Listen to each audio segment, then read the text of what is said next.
Bom, boa tarde, bem-vindos e bem-vindas ao Centro de Pesquisa e Informação do SESC. Estamos dando continuidade hoje à programação do Festival É Tudo Verdade, parceria do festival com o SESC São Paulo. E teremos agora a palestra PAVIC, Pesquisa não é improviso, pesquisa é profissão, com Helena Tassara, que é pesquisadora e cineasta, diretora executiva da PAVIC, pesquisadores de audiovisual, iconografia e conteúdo. Gostaria de agradecer o Festival Tudo Verdade pela parceria, eu gostaria de agradecer a todos vocês pela presença e principalmente a Helena. Eu vou passar uma lista de presença, vocês não precisam assinar, basta rubricar ou fazer um xizinho do lado do nome de vocês, e caso o nome não esteja na lista, é só escrever no verso da lista, ok? Muito obrigado. Olá, boa tarde a todos. Em primeiro lugar, eu gostaria de agradecer, é um prazer estar aqui conversando com vocês, agradecer a presença, tanta gente bacana aí na plateia, essa incrível oportunidade para a gente trocar experiências sobre a nossa atividade, que mais do que uma profissão já virou uma espécie de missão e que está na base da criação audiovisual, que é a pesquisa. Todo mundo que faz audiovisual, que trabalha em produção cultural, sabe disso, mas hoje eu vou insistir nesse tema muito fortemente. Eu queria também agradecer a toda a equipe do É Tudo Verdade e aqui do SESC, que organizaram esse seminário, que estão sediando aqui esse seminário, um festival que eu acompanho desde a primeira edição, eu acho, com um dever, com paixão e com muito prazer também. Um festival do qual eu tive a oportunidade de participar há muito tempo atrás como realizadora, era melhor nem dizer quanto tempo, porque senão vocês vão saber minha idade, mas, de qualquer maneira, por dever de ofício, eu devo dizer, foi na 7ª edição, lá no longínquo 2002, quando eu tive um documentário meu de média-metragem, chamado Um Reino Xingu, que foi selecionado para a mostra competitiva. Esse aí.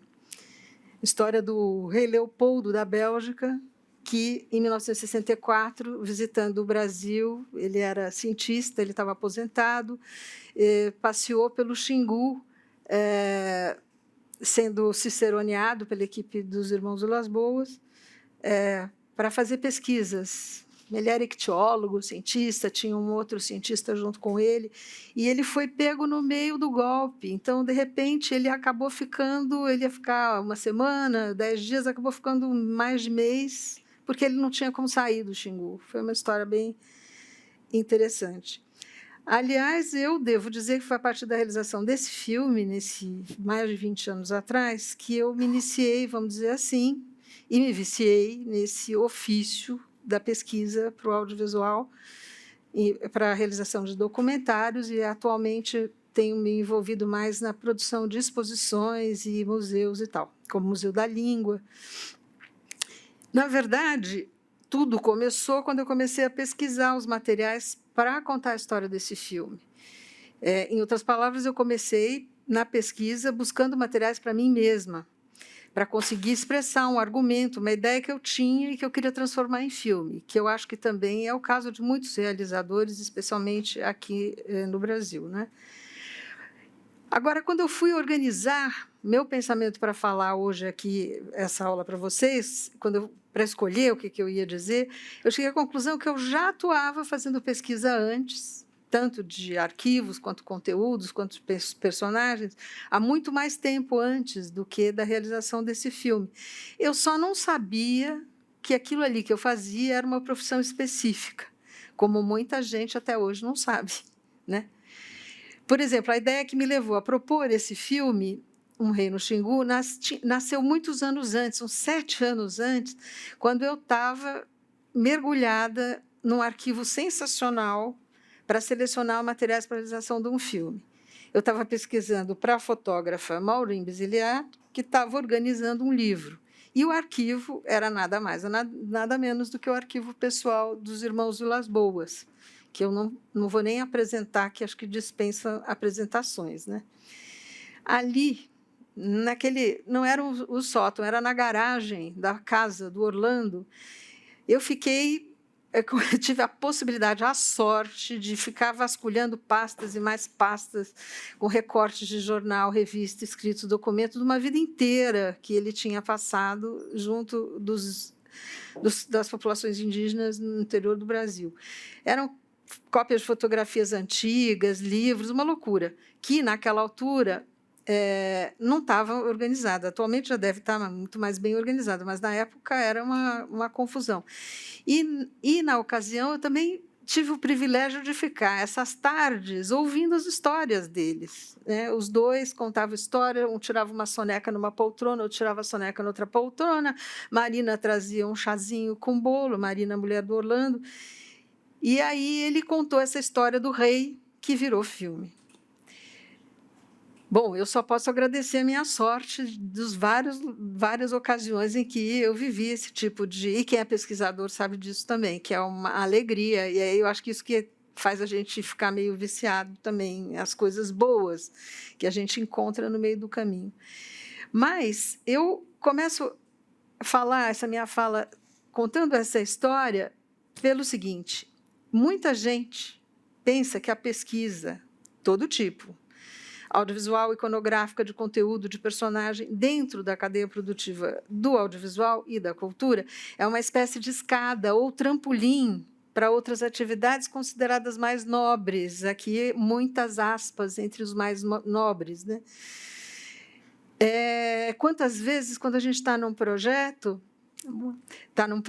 trabalhando, como pesquisador, a gente ouve a equipe achando que está fazendo um benefício para a gente, perguntar se a gente não quer, nos créditos, aparecer junto com a equipe de roteiro, ou, sei lá, de produção, ou assistente de direção, como se fosse melhor, né? Como se fosse uma atividade mais importante, né?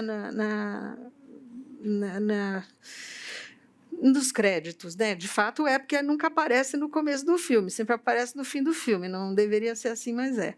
Eu não acho nenhum problema que a gente apareça também se a gente fez alguma coisa para colaborar com o roteiro, ou com a produção, ou com qualquer montagem, ou qualquer coisa. Mas acontece que uma função não substitui a outra. Eu posso ter trabalhado como pesquisador e roteirista, assim como o diretor pode ter sido o cara que fez o argumento e também fez a pesquisa junto com algum profissional que depois pegou no tranco lá para poder realizar o projeto como tem que ser.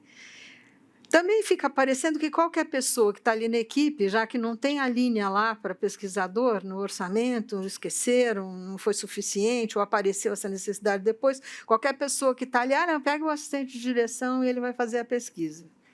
Não é bem assim, né? A gente sabe, e não é só no cinema que isso acontece, em exposição e museu isso é muito frequente também, a gente sofre muito com esse tipo de dificuldade. E eu estou nessa missão agora que é de educar, né, a cadeia produtiva sobre o que são essas questões e qual é a importância da função da pesquisa nos projetos. A gente sabe que, na indústria do audiovisual, especialmente na produção cultural também, para os processos fluírem bem, para tudo funcionar adequadamente, para os pepinos conseguirem ser resolvidos sem tanto sofrimento, sem grandes sobressaltos, cumprir os prazos, dentro do escopo dos orçamentos, enfim, para a produção alcançar o melhor resultado possível, é preciso sempre repetir uma frase que é o nosso lema agora, que é esse: pesquisa não é improviso, pesquisa é profissão. Muitas pessoas, inclusive, fazem a trajetória ao contrário, ou então seguem atuando paralelamente na pesquisa, na criação, na curadoria, na direção, como eu, por exemplo, e muitos outros colegas e colegas que trabalham comigo, né? Nem sempre eu posso fazer os meus filmes, mas eu posso sempre colaborar com a produção de outras pessoas.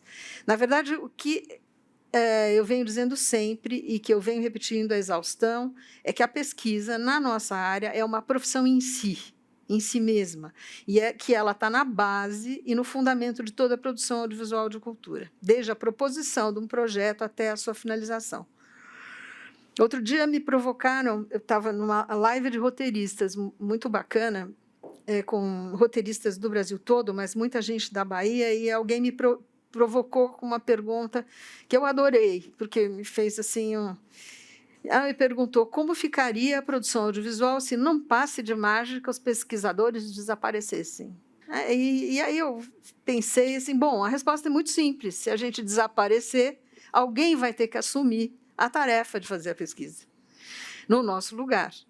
Né? Pode ser o produtor, pode ser o roteirista, pode ser o montador, o próprio diretor. Alguém vai ter que assumir e cumprir as funções que são do escopo e da especialidade e da profissão do pesquisador de audiovisual, iconografia e conteúdo. Eu insisto no audiovisual, iconografia e conteúdo, porque, afinal de contas, é o nosso nome. Depois de muita discussão, a gente tem esse nome da associação, então eu insisto. Aqui a gente está mais falando de documentário, não é?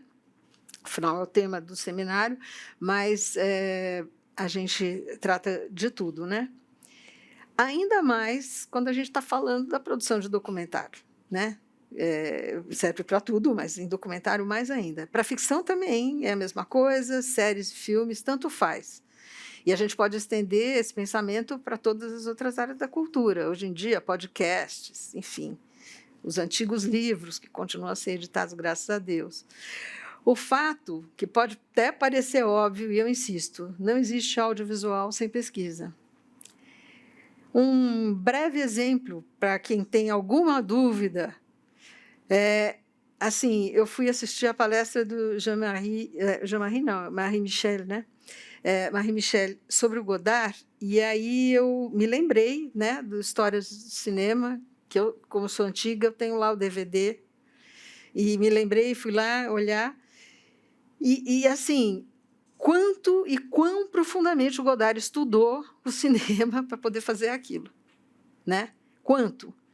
Está sendo exibida aqui na retrospectiva do festival, não tive tempo de ver, mas, enfim, eu tenho lá meu DVD para garantia. A gente sabe que durante mais de 2 décadas ele viu e reviu centenas de filmes que ele estudou, que ele usou nas aulas, que foi a partir do resultado dessa pesquisa monumental, que só um pesquisador maníaco e nato como ele pôde realizar, acabou nascendo a série, né, e o livro. Para quem não viu, não sabe, está sendo exibido aqui no É Tudo Verdade, em retrospectiva. Bem, eu não sei, talvez precise dar uma estudada, se ele teve ou se não teve alguém que o auxiliou especificamente nessa tarefa hercúlea. Provavelmente a mulher dele, a Anne-Marie, estava por perto, mas, assim, pensa comigo, 267 minutos editados, quase 4 horas e meia no total. Eu vou até colar aqui, porque tem os números, inteiramente construídos com pequenos trechos de 495 filmes diferentes, além de 135 pinturas, está aí no catálogo do festival, trechos de 148 romances, poesias e ensaios, mais 93 peças musicais, sei lá quantas fotografias. Tudo isso realizado nas décadas de 80 e 90, quando a gente não tinha tantas facilidades técnicas de acesso, materiais de arquivo em formato digital, fácil ali, aquela edição não linear ali, que qualquer um faz agora no seu telefone e tal. Enfim, uma loucura, né? É uma loucura, e eu fico só me perguntando como terá sido, se houve essa solução para a questão dos direitos autorais e patrimoniais desse material todo, que isso é um assunto para uma outra enfermaria, outra discussão, né? Porque 400 e, não sei, alguns filmes eram dele, parece que 30 filmes são dele, mas 495 menos 30, 465 trechos de filmes da história do cinema todo, eu fico até com dor de cabeça, porque isso também é um trabalho do pesquisador, né? Chegar lá no final do projeto e conseguir auxiliar a produção a comprar as imagens, a obter as imagens em alta para poder usar nos filmes.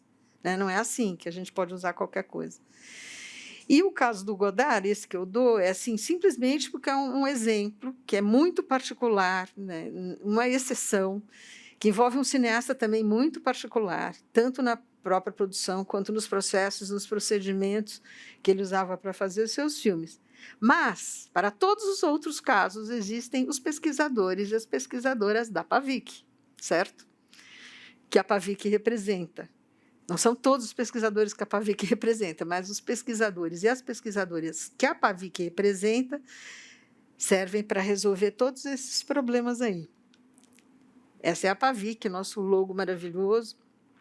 Eu não sei se vocês conhecem, se todos sabem, mas a PAVIC, Pesquisadores de Audiovisual, Iconografia e Conteúdo, é uma associação profissional fundada no início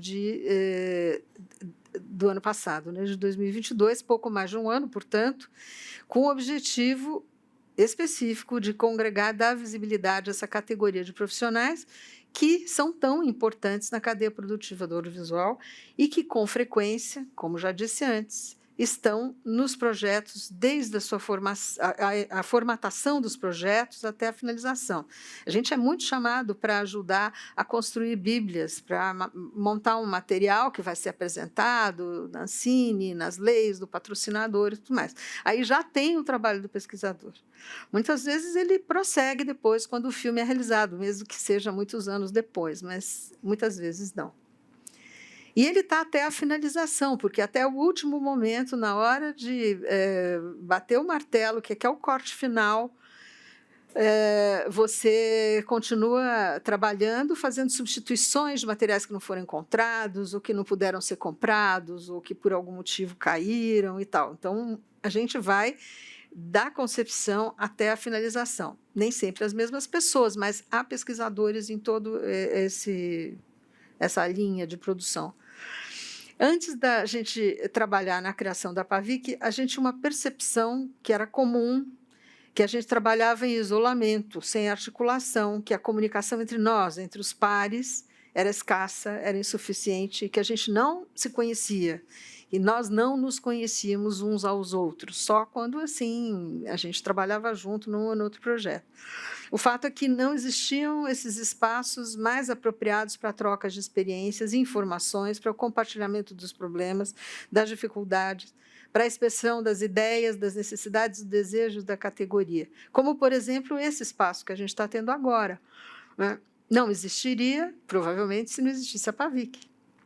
Então, a gente percebeu que a gente precisava se juntar, lógico, para ir em busca de soluções alternativas. Em alguns, a gente tinha, a bem da verdade, alguns espaços, como o Arquivo em Cartaz, que é produzido há anos no Arquivo Nacional Rio de Janeiro, as discussões que ocorrem todos os anos em alguns festivais, como o Cineop de Ouro Preto. Sempre acontecem debates interessantes com a apresentação de pesquisadores, de casos, estudos de caso, e aí pesquisadores de vários tipos. A gente tem os pesquisadores acadêmicos e tem os pesquisadores da prática, falando dos processos de trabalho. Mas eram muito raras essas situações, né, em que a gente podia trocar experiências. E aí a gente identificou também que algumas questões eram comuns e que tinham a ver com a forma como o mercado se comportava em relação à atividade da pesquisa e que muitas vezes tinham a ver com a dificuldade de compreender a posição e as peculiaridades da pesquisa nos processos de produção. Por tudo isso, muito mais, a gente percebeu que era urgente agir, criar esse espaço e buscando ampliar a nossa voz, fomos atrás de aliados, outros parceiros, outras associações, como a ABRA, dos roteiristas, a API, dos produtores independentes, a BPA, de preservação, né? A Associação Brasileira de Preservação Audiovisual, a BPA, para a gente ver como proceder, né, para chegar. A PASSE também foi um parceiro importante nessas conversas prévias. Aí a gente se juntou num grupo de trabalho voluntário, uma gestação coletiva, democraticíssima, que até hoje é bastante democrática, que foi iniciada em 2019. A gente conseguiu fazer uma reunião pré-pandemia ainda, presencial, e que funcionou online durante toda a pandemia. A gente se reunia 2 vezes por semana para discutir. Eram 11 pessoas, todas mulheres, profissionais de pesquisa de diferentes áreas do Rio de Janeiro e de São Paulo. Algumas estão na diretoria, outras não, estão só no mercado aí. Depois da gente encontrar os denominadores comuns que uniam toda essa diversidade dos pesquisadores, porque são muitas e muito diversas as áreas em que o pesquisador ou pesquisadora pode atuar, a gente colocou as ideias no papel, desenvolveu as linhas conceituais da atuação da associação e hoje a gente está fazendo um ano e pouco depois da nossa Assembleia Inaugural, nós já somos 66 profissionais, pessoas associadas, com representação em outros estados, porque a APAVIC pretende ser nacional. Então, a gente está num processo grande de nacionalização, né, de apresentar a APAVIC para os profissionais dos estados. A gente já fez Minas Gerais, a gente já fez o Espírito Santo, a gente está com proximamente, vamos fazer em Santa Catarina, vamos fazer no Rio Grande do Sul, na Bahia, e a gente já tem também articulado até, veja bem, em Roraima. Temos pesquisadores também em Roraima. O que, aliás, é maravilhoso, porque a gente pensar que a gente tem pesquisadores nos lugares desse Brasil, que é o país continente, e que eu não preciso me deslocar daqui para ir até Roraima, para uma realidade que eu não conheço, se tem gente lá bacana que pode fazer isso. Então, a gente está fazendo esse trabalho de ampliação e de nacionalização da APAVIC. Mas, voltando assim um pouco para trás, a gente definiu o que seriam as nossas principais missões, que estão ancoradas em, basicamente, 3 pilares. Dar visibilidade e voz aos profissionais que se dedicam à pesquisa. Promover o entendimento do lugar e da importância que a nossa atividade ocupa na cadeia produtiva do audiovisual e da cultura. Lutar pela valorização da atividade do pesquisador e da pesquisadora em termos dos processos de produção. Melhores condições de trabalho, prazos realistas, espaço no organograma e no orçamento, além de, obviamente, créditos compatíveis e remuneração justa. A gente tem uma questão que a nacionalização traz também, que é a questão da remuneração. Então, a gente está lidando com todas essas questões, fazendo um grande levantamento de valores, funções, para fazer uma tabela, tipos de pesquisa, níveis de pesquisador e valores por job e em todo o país. Vamos ver no que é que isso vai dar. Mas ainda estamos fazendo esse levantamento. Além disso tudo, a gente luta pela criação de oportunidades de formação e de aperfeiçoamento dos profissionais da área em todo o país, uma vez que a gente já identificou que a maioria das escolas de cinema e de audiovisual, pasmem, não tem em seus currículos matérias voltadas exclusivamente para a função de pesquisa. Sou candidata a dar aula num desses cursos um dia desse. A gente luta também pela participação ativa nos debates relacionados à preservação, difusão e restauro da memória audiovisual do Brasil. Inclusive, depois de uma grande luta, a APAVIC ganhou um assento para participar do Conselho Técnico Consultivo da Cinemateca Brasileira, agora, como representante justamente dos pesquisadores do audiovisual. Estarei lá, sentada, levando a voz da APAVIC, nesse conselho que muito orgulha a gente de ter ajudado a batalhar para ser restabelecido.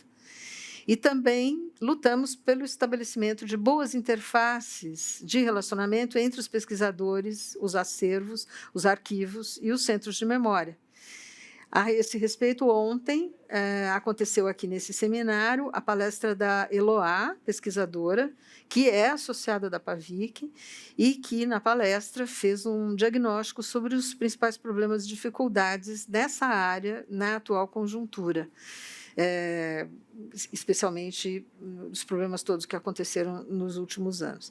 Em síntese, a APAVIC, que é essa associação da qual sou diretora executiva, somos nós, os profissionais de pesquisa, reunidos, e a gente veio para lutar pela categoria e pela melhoria dos processos de produção no audiovisual. Aí tem uma coisa que sempre eu falo quando faço essas falas sobre a APAVIC, que é pensar o que é essa pesquisa, que a gente está falando desde lá do começo, que os profissionais que a APAVIC reúne no seu guarda-chuva realiza. A gente entende que o tipo de pesquisa que a gente faz é bem diferente de uma pesquisa acadêmica, e embora tenha alguns pontos em comum. E tem pontos em comum também com a pesquisa investigativa jornalística. Apesar da palavra ser a mesma, são finalidades distintas e resultam em produtos de formatos muito distintos também, tanto o formato do jornalismo, quanto da academia, quanto o produto final em que os pesquisadores de audiovisual atuam. Muitas vezes as fontes, os acervos em que a gente mergulha são os mesmos. Também existem semelhanças nos métodos de trabalho, de organização, de busca dos materiais, das informações. E muitas vezes quem faz pesquisa acadêmica e pesquisa de checagem de jornalismo também atua no tipo de pesquisa que a gente está entendendo na PAVIC. Mas, em síntese, eu diria que ao executar o trabalho de pesquisa como nós entendemos, a gente está procurando formas materiais de exteriorizar e comunicar esteticamente um determinado assunto, ou argumento, ou roteiro, ou narrativa, ou história, ou personagem, ou comunidade, enfim. Mais do que isso, a gente está procurando formas materiais que sejam capazes de representar e alimentar criativamente um tema, um caso, uma situação, um momento histórico, até mesmo uma tese defendida pelo diretor, a depender do tipo de projeto, lógico, auxiliando as equipes a encontrar uma linguagem capaz de fazer essa mágica criativa acontecer e transformar a matéria bruta em um produto outro, final, uma obra acabada, linda e maravilhosa, dessas que a gente gosta de ver no cinema. Ou uma exposição, como essa maravilhosa do Darcy Ribeiro, que está no SESC também, 24 de maio. Acima de tudo, o pesquisador, a pesquisadora, a gente, tem uma responsabilidade ética de garantir a integridade e a verdade intrínseca aos materiais e aos personagens que a gente procura, acha e entrega para o projeto. Entrega mesmo, assim, é uma coisa... Entrega, a gente fala que é entrega, a gente só recebe depois da entrega também, entendeu? Porque a gente entrega e faz a nota e recebe, entrega, faz a nota e recebe. Então, mas é uma entrega simbólica, né, também. A gente tem uma responsabilidade ética com isso tudo. E aí o filme de abertura do festival, o Subject, ele fala muito disso, né? Eu fiquei bem impactada com a história do filme. E tudo isso, especialmente, a gente está falando de documentário, mas não é só. Não é também só no audiovisual. Também em publicações, outras áreas, produção cultural, museu. O nosso trabalho, que é fundamentalmente em equipe, nesse trabalho, né, que é fundamentalmente em equipe, a nossa função é sempre oferecer os subsídios materiais, informações, com o objetivo de assessorar e dar condições para o trabalho criativo do diretor-autor, do roteirista, do montador, para que ele possa realizar o seu trabalho da melhor maneira possível. E, para isso acontecer, o melhor dos mundos da vida de uma pessoa que faz pesquisa é encontrar profissionais, diretores, autores, roteiristas, montadores, curadores, que se tornem nossos parceiros verdadeiros, que estabeleçam laços de cumplicidade, de confiança com a equipe de pesquisa. Laços atados no processo de construção da história que os dois lados estão empenhados em contar juntos. E eu acredito que a recíproca é verdadeira também. A prova disso são os vários casos em que, quando essa parceria se estabelece, ela se torna fixa, permanece de um projeto a outro. Isso é o nirvana no mundo da produção, não é? Você ter alguém com quem você possa ser tão parceiro que você acredita e confia de olhos fechados e vai ser ótimo, maravilhoso e o filme vai ficar lindo. Ou seja, a gente tem que lembrar sempre, em todos os casos, seja na produção audiovisual ou em outras áreas da cultura, pesquisa, forma e conteúdo são indissociáveis dos resultados obtidos. Pesquisa alimenta conteúdo e a criação narrativa.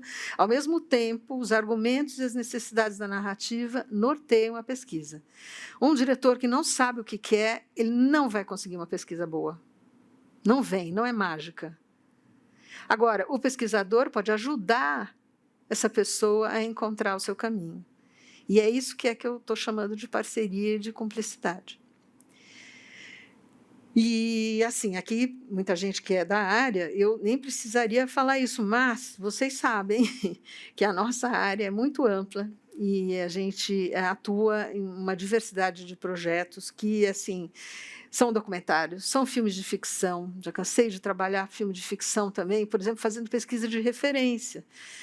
O cineasta tem que fazer a reconstituição de época. Então, ele vai precisar saber como era o carro, como era a placa, como era a estrada, que cigarro se fumava. Não é só na reconstituição da roupa, do visagismo e tal, é tudo, né? Então, o pesquisador também faz pesquisa de referência. Ele faz pesquisa de diferença, ele pode trabalhar diretamente com o diretor de arte, com o pessoal do figurino e tal. E é um espetáculo, é um trabalho que a gente gosta muito, eu gosto muito de fazer, porque eu realmente não tenho que me preocupar com a questão do direito autoral, nem com achar o material em alta depois e autorização para usar, porque vai ser usado de referência. Né? E sem isso, não se faz o filme também. Então, vai virar um arremedo de qualquer coisa que não tem nada a ver com... Se você quiser fazer uma reconstituição realística ou plausível, pelo menos. Mas, enfim, a gente está nos documentários, nos filmes de ficção, a gente está nas novelas. Há personagem também em filme de ficção. Você, muitas vezes, vai procurar personagens reais que vão inspirar os roteiristas, as salas de roteiro e tal. São programas, séries para televisão, material de conteúdo audiovisual para as plataformas de streaming, que estão demandando da gente demais, subindo os cachês, inclusive, peças de teatro, shows, espetáculos, mínimo que seja, o show do Chico Buarque. O show do Chico Buarque, para cada canção, tem uma imagem fotográfica projetada no cenário da Daniela Thomas. Bom, essa imagem teve que ser pesquisada, escolhida, né, encontrada em alta, blá, blá, blá. Tinha um pesquisador ali atrás, lógico. A Daniela pode ter pensado, sugerido e tal, mas eu vi essa foto, eu quero essa foto. Não, da onde é essa foto? Onde vamos arrumar ela em alta? Tem que ter um pesquisador, tem que ter alguém que sabe fazer isso. Não faz. Vai ter que trocar na última hora, vai ter que inaugurar o show sem a foto. E é lindo, né? O cenário lindo, aquelas fotos projetadas naquele cenário de madeira, é muito lindo. Exposições de longa, de curta duração dos museus e centros culturais. Eu que sei quanto eu trabalhei para fazer a linha do tempo da língua portuguesa, que está lá no Museu da Língua Portuguesa. 2 anos pesquisando, estudando, conversando com especialista, indo atrás de imagem. E depois de fazer toda a prévia, sim, tinha alguém que ia lá e fazia o fechamento, a compra, a aquisição, para colocar lá. Edição de livros e outros tipos de publicações. A gente também trabalha em organização de memoriais institucionais. E, hoje em dia, as webséries e os podcasts maravilhosos, que tem muito pesquisador trabalhando em podcast também, que, hoje em dia, mais do que programas jornalísticos de entrevistas, já são verdadeiros audiodocumentários, né, que tem muita pesquisa por trás. E aí, para a gente fazer tudo isso, o que o pesquisador tem que fazer? Quais são as atribuições dos pesquisadores e quais são as funções, né, de um pesquisador? A gente, por exemplo, nós somos aqueles chatos que vasculha e que garimpa arquivo público, arquivo particular, para encontrar as imagens, os sons, as informações, depoimentos, entrevistas. Não só procura, vasculha, mas assiste, ouve, marca, seleciona. Não vai entregar para o diretor o material bruto, senão ele vai ficar louco, não vai ver tudo. Quem tem que ver tudo somos nós. Por isso, aquela parceria e aquela cumplicidade são importantes, né? Somos nós também que vamos e encontramos aquelas fotos, aqueles filmes de família que estão esquecidos, guardados numa caixa de sapato no fundo do armário qualquer, ou então que estão guardados às 7 chaves por algum fã, colecionador, né, que é cioso do seu tesouro, não quer, você tem que ir lá, pedir para olhar, oferecer coisas, pedir, pelo amor de Deus, me deixa ver, me deixa levar, deixa copiar, vou lá. Tem que ter essa lábia também, tem que ser alguém que tem que ter muita paciência. Nada está pronto. Vocês podem achar assim, não, está tudo na internet. Necas. Somos nós também que analisamos milhares de folhas de processos judiciais para a construção dessas séries que estão tão na moda, de true crimes, né, que tem em todo lugar. A partir das análises dos processos judiciais, a gente vai atrás das pistas materiais, dos personagens, dos materiais, para dar consistência às histórias que vão ser contadas, tanto documentais como reconstruções ficcionais. Somos nós também que traduzimos saberes específicos para uma linguagem acessível para as equipes de produção. A gente levanta fontes, a gente levanta documentos, nomes de especialistas para entrevista, a gente faz fichamento, a gente destaca os pontos importantes para abreviar o trabalho do restante da equipe, como eu já tinha falado. Somos nós também que investigamos e descobrimos fatos, aprofundamos histórias que, no princípio, eram briefings, ou o diretor, o argumento, tal, tinha aquela ideia que ali, sabe, aquele feeling de que ali tinha alguma coisa, mas na hora que a gente vai a campo, a gente acaba, às vezes, produzindo muitas reviravoltas na história, porque você encontra coisas que não estavam previstas, graças a Deus. Graças ao santo padroeiro do pesquisador do audiovisual. E os personagens também. Aqui a gente está falando mais de material de arquivo, mas são os pesquisadores que encontram os personagens para os documentários e para as ficções, para inspirar a criação de roteiros de ficção. E, na maioria das vezes, para cada uma coisa que você encontra, você pesquisou dezenas, centenas, para cada personagem que foi escolhido, que de fato está lá no filme, é uma loucura. Vai, tenta, faz, experimenta, checa, filma, faz uma primeira versão, leva para a produção, enfim, é um trabalho duro, é um trabalho que está por trás, é um trabalho que não aparece. E, mais do que tudo, o pesquisador tem que organizar todo esse material. Se não fizer uma primeira seleção, como eu já disse antes, a seleção, a curadoria das informações para apresentar para o diretor, para o roteirista, para o montador, para quem quer que seja, para garantir que eles vejam as melhores coisas que a gente encontrou, um monte de coisa boa pode ficar perdida. Não adianta eu pegar assim, eu juntei um monte de coisa, entrego o HD ali na produção e falo tchau. Não. A gente tem que se encontrar. A gente tem que mostrar a quente e ao vivo. Olha, veja bem, olha este personagem, olha este material, isso aqui não estava previsto, olha esse documento que eu achei, olha a frase que está aqui. Às vezes isso muda uma história, né? E a gente acaba influenciando diretamente o processo de criação. Então, assim, eu e vocês aqui todos não temos dúvida que a pesquisa é um dos elementos-chave das produções, das obras, que se valem de forma expressiva do resultado do trabalho da pesquisa. E que ela deveria estar numa posição de mais destaque no organograma, no cronograma de produção e nos orçamentos, não só no valor do cachê do pesquisador, mas no dinheiro que terá que ser gasto para que esses materiais possam estar no filme. E, para isso, o pesquisador ajuda também, sabe? Porque um briefing é de uma história que vai precisar de muita coisa de futebol, da FIFA. A gente já sabe quanto custa. Custa caro. Se o produtor não sabe, o pesquisador sabe. Ah, eu quero tudo da TV Record. Bom, se não for o Ricardo Terra e o Calil que fizeram aquele acordo de usar todo o material para Uma Noite e 67, é caríssimo usar aquele material, né? Vocês sabem, vocês são cineastas que estão aqui, sabem. Enfim,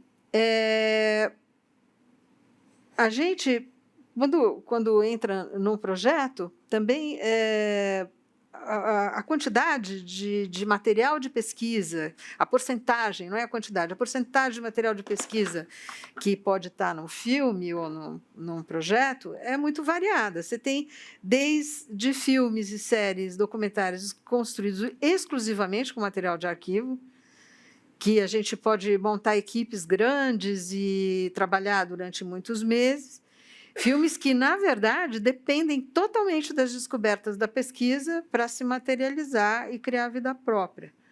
Até filmes cujo maior trunfo são os personagens entrevistados, que abrem as suas casas, abrem as suas vidas para a câmera, e que, não raro, trazem histórias tão incríveis que nem parecem que são reais, né? Parece que foram inventados especialmente para aquele projeto. E é frequente que, quando a gente encontra um desses personagens, a ideia inicial do filme se modifica ou ganha outra cara. Aqui, alguns filmes, olha, Eu Vou Rifar Meu Coração é um desses que, na pesquisa, eles encontraram personagens tão fabulosos, né? E o filme deu ele tem outra cara, ele era uma coisa, ele virou outra, por causa dos personagens. É sensacional. Vila Nova Artigas é um filme mais de arquivo, mas tem muita entrevista também. Atrás do ônibus 174 tem muita pesquisa, isso aí não virou um filme de ficção também, né? Quando a realidade transcende a ficção. Esses filmes todos aqui são filmes que falam de música, né? Uma especialidade que tem sido bastante explorada, né, no nosso cinema. Enfim, em alguns casos, você tem filmes de arquivos, ou de estudos de caso, ou personagens, ou não com personagens, e muitas vezes o filme nasce com o fruto de um trabalho de pesquisa, e se realizam exclusivamente a partir da pesquisa. Aqui a gente tem uns exemplos que são um pouco diferentes. Assim, por exemplo, Daquele Instante em Diante, Olho Nu e Raul são 3 filmes que tinham muito material de arquivo, e aí o diretor tem um outro tipo de problema, né? Como lidar com esse monte de material de arquivo. O Cartola era um filme que tinha pouco material de arquivo, e então o Lírio e o Hilton Lacerda optaram por a realização de um filme diferente, né, que usa menos material de arquivo e mais reconstituições e recriações. O Tropicália, A Noite 67, eu tinha falado dele, exclusivamente com material de arquivo do festival de 67, com as entrevistas atuais. Mas, assim, ele usa só esse material de arquivo, se não me engano. E o Tropicália, um assunto tão batido, que todo mundo já falava tanto, não sei o quê, o Marcelo conseguiu, por meio da pesquisa, materiais antigos novos, coisas que ninguém tinha visto ainda, coisas que foram encontradas na Europa, e que é sensacional, né? Então, você tem esse tipo de filme, variados tipos de filme para diferentes tipos de pesquisa e de quantidade de materiais de arquivo que você pode obter. De qualquer maneira, outras palavras, são todos projetos que resultam da qualidade do trabalho da pesquisa para ganhar materialidade, para existir, para ser usufruído lá na outra ponta, na exibição. Dava para fazer algum desses filmes sem material de arquivo? Não dava, era outra coisa, né? Esses outros também. No Intenso Agora, é um filme que começa com uma ideia, um material de arquivo pessoal, de família, 10 minutos de material de arquivo que não tem nem muita graça, nem densidade, mas que levaram o João a uma reflexão sobre esse tempo em que ele estava, em que aquelas imagens foram filmadas, nos anos 60, 68, e que levou a um filme de montagem de arquivos extraordinário também. O Índio Cor-de-Rosa contra a Fera Invisível, a história do Noel Nuttels, maravilhoso, é um filme que tem com base, ele tem com base um depoimento do Noel Nuttels, que é o fio condutor do filme inteirinho, só áudio dele falando do trabalho dele, um depoimento, se não me engano, no Congresso, numa CPI, faz tempo que eu vi esse filme. É extraordinário esse filme, é extraordinário, eu acho. Né, como maneira de você usar o material de arquivo de uma maneira diferente. As canções, e estou me guardando para quando o Carnaval chegar, são filmes de pesquisa, muita pesquisa, de personagem. Né? O Coutinho era o cara do personagem, da entrevista. Ele tinha uma equipe maravilhosa de pesquisadores que encontrava esses personagens para ele, e ele chegava para entrevistar sem nunca ter falado com a pessoa. E aí tinha aquela coisa maravilhosa dele de empatia com o entrevistado. Mas tinha muita pesquisa por trás. Né? Agora, nesses casos todos aqui que eu estou falando para vocês, o que eles têm em comum, além de serem filmes maravilhosos, de muita pesquisa atrás, né? Brasileiros, recentes, o que eles têm em comum é que em todos eles a pesquisa foi reconhecida em créditos. E muitas vezes, nesses casos, em créditos no cartaz. A gente não vê isso. Isso não é frequente.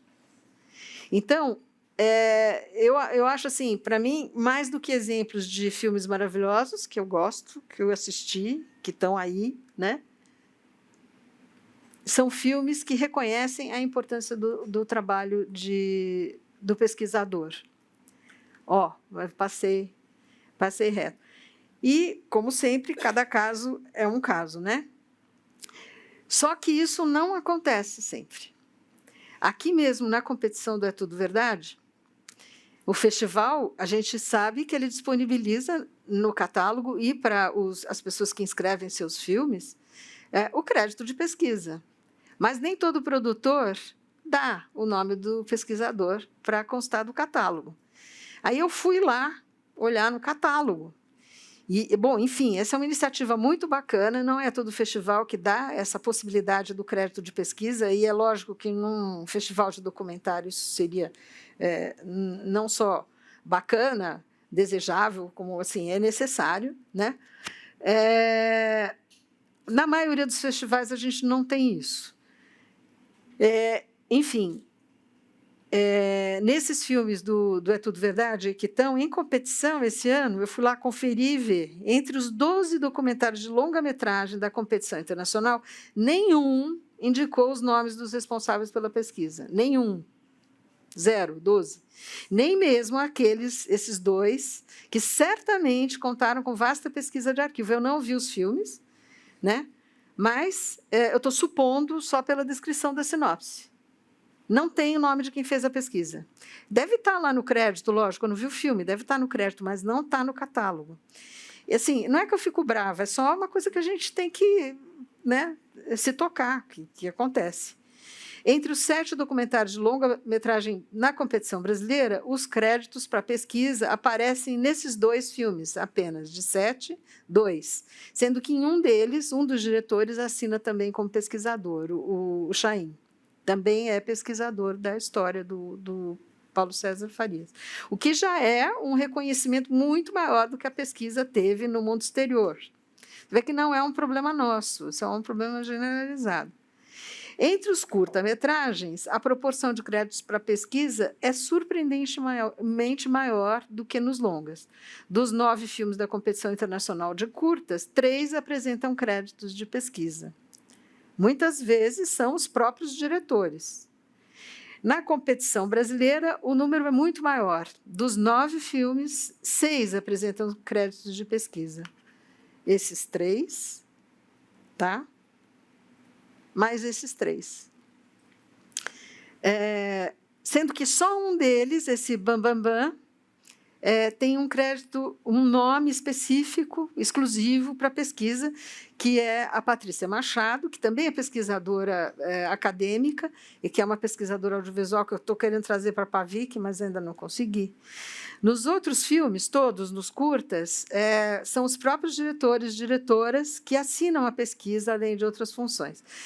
Esses dados, vamos dizer assim, uma estatística, uma amostragem tão especial como é a seleção de documentários em competição, não é tudo verdade, me levaram a refletir que talvez nas produções menores, com menos gente, menos recursos financeiros, onde as funções se sobrepõem, a pesquisa fica, de fato, muito mais próxima da equipe de criação, é mais autoral. A importância da pesquisa fica mais evidente para todo mundo e é refletida na hora do crédito. Só pode ser essa a explicação. Quando você tem uma superprodução, a pesquisa é esquecida, né? Ela está em todas as partes, mas ela, quando chega, às vezes, lá no final, ela é chamada para resolver pepinos de autorização e não sei o quê, mas já esqueceram. Nossa, mas essa pessoa está lá desde o começo, faz 5 anos, 6 anos que ela está trabalhando nisso. Ela ajudou lá no briefing, lá na Bíblia. Mas chega na hora que está pronto, já passou tanto tempo, né? Quem é mesmo? Helena, Eloá, Patrícia? Ah, é? Enfim, é um assunto para a gente pensar e me faz ter mais força ainda para levantar essa voz e falar sempre. A pesquisa é a base de toda a produção audiovisual. Sem pesquisa, não tem nem ideia.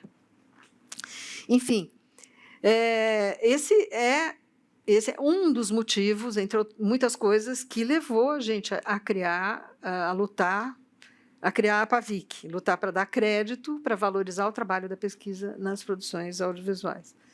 É claro que, quando a gente fala sobre essa importância da pesquisa no projeto, a gente não está tratando apenas da quantidade ou da proporção dos materiais de arquivos, de conteúdos ou personagens levantados que foram, de fato, usados na obra. A gente está falando do impacto que o resultado da pesquisa teve na criação e na materialização de uma obra específica. Voltando à Patrícia Machado, eu ouvi, que é a pesquisadora do Bambambam, eu ouvi a Patrícia falar uma vez, uma frase, alguma coisa, eu até escrevi, mas não é bem assim, mas é mais ou menos isso. Uma coisa é atender a um pedido específico de imagem, outra coisa é ajudar o diretor a construir aquele pedido, dar forma para aquela ideia.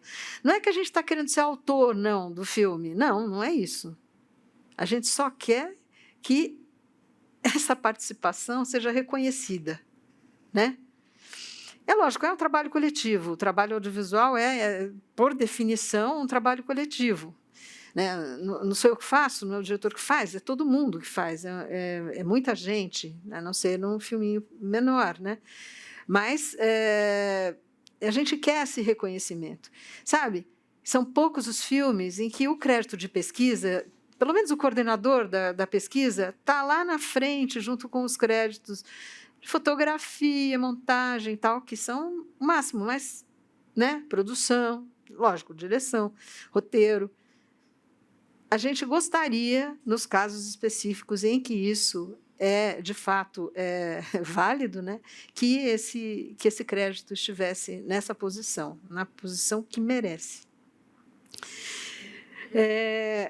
De toda maneira, a pesquisa, se não sou eu o autor, né, do filme, enfim, que a gente faz será sempre um desafio lançado pela pessoa proponente do projeto, quer seja responsável pela criação, pela direção, produção, realização, autoria, curadoria, a não ser que o próprio pesquisador seja também ele tudo isso, que também acontece, né, tipo o Godard, né?